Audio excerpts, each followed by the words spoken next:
मुझसे बात की है 2004-5 में, जब मैं स्ट्रगल कर रहा था अपने फेथ में, हीलिंग नहीं ले पा रहा था, परमेश्वर के वचन ने बात की है, मेरे प्रिय भाइयों हियाव बांधो, दृढ़ रहो, क्योंकि तुम जानते हो मसीह में की गई मेहनत व्यर्थ नहीं जाती। मुझसे परमेश्वर का वचन बात करता है कि तुझे मेहनत करनी है, 20 मिनट की प्रेयर से 2-3 टाइम तो करता तो तुझे इतनी बड़ी हीलिंग नहीं मिल सकती। तेरी लाइफ में बड़ी योजना, मेहनत करनी स्टार्ट कर। तब 2.5 घंटे, 3 घंटे, 8 घंटे तक चला गया, तो परमेश्वर ने उसका उत्तर दिया। वचन बात करता है, अगर आप भी प्यासे हैं वचन को सीखने के लिए, खुदा का ओपिनियन समझने के लिए, उसकी जानकारी लेने के लिए। हालेलुया। देखो वचन क्या कहता है, कहता है मेरी शिक्षा को ना भूलना, मेरे अपने हृदय में मेरी आज्ञाओं को रखे रहना, ऐसा करने से तेरी आयु क्या होगी और तू अधिक कुशल से रहेगा, कि तेरी लाइफ की इजीनेस जो होगी वो ज्यादा होगी। तू आराम से काम कर जाएगा, आराम से बिजनेस कर जाएगा, आराम से पैसा कमा जाएगा, आराम से तू सेवकाई को चला लेगा।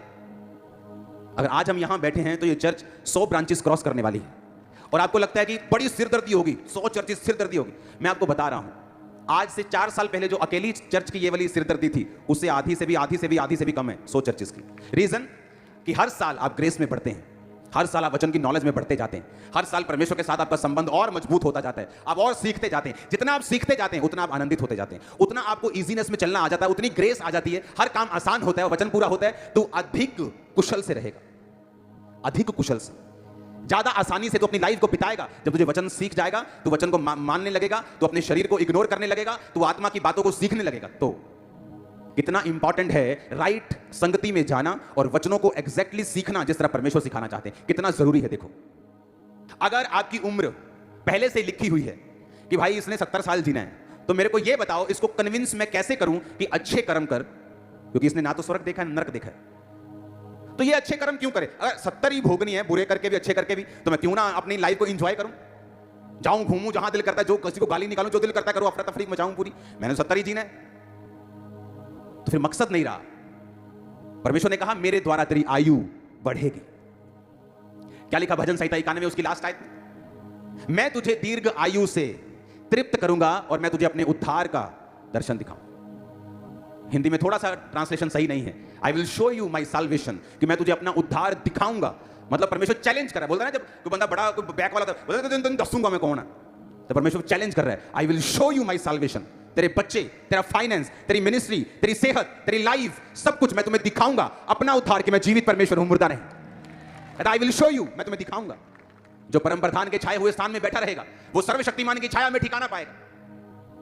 उसके छाए हुए स्थान का मतलब है, अगर मुझे एक विश्वासी की कुर्सी मिली है, मैं उस कुर्सी को छोड़ नहीं सकता। एक सुंदर औरत के लिए, एक दारू के कप के लिए, वो 2, 4, 5, 10 लाख के लिए वो कुर्सी कैसे छोड़ दी जाए जो विश्वासी की है, एक पाप के लिए। तो परमेश्वर ने कहा जो उसके छाए हुए स्थान में बैठा रहेगा वही उसकी सुरक्षा को पाएगा, दूसरा नहीं। आमीन।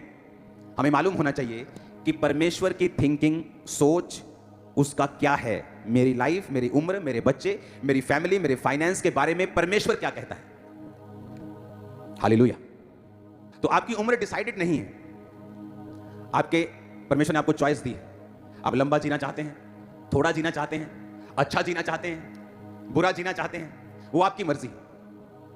3 आयत में लिखा, कृपा और सच्चाई तुझसे अलग ना होने पाए, वरन उनको अपने गले का हार बनाना और अपनी हृदय रूपी पट्टियों पर लिखना। तो तू परमेश्वर और मनुष्य दोनों का अनुग्रह पाएगा, तू अति बुद्धिमान होगा। तू अपनी समझ का सहारा ना लेना, वरन संपूर्ण मन से यहोवा पर भरोसा रखना, उसी को याद करके सब काम करना, वह तेरे लिए सीधा मार्ग निकालेगा।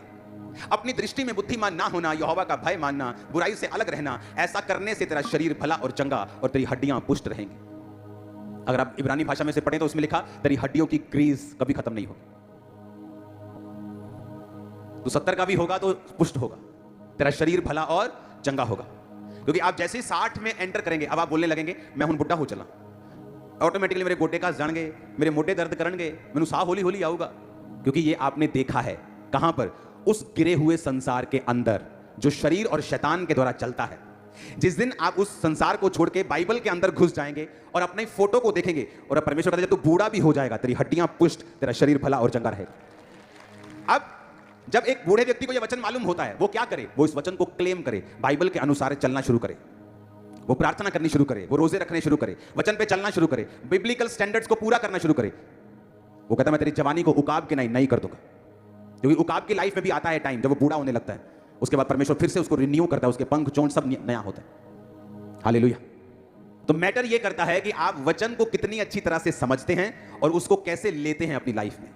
क्योंकि मोस्टली लोगों के लिए बाइबल एक रिलीजियस पुस्तक है जिसे वो पढ़ेंगे किस चीज के लिए? आधा घंटा पढ़ना है, 2.5 घंटे पूरे करने हैं। आप रॉन्ग दिशा में जा रहे हो। आपको बाइबल खोलनी है अपना आप जानने और समझने के लिए और परमेश्वर को समझने के लिए।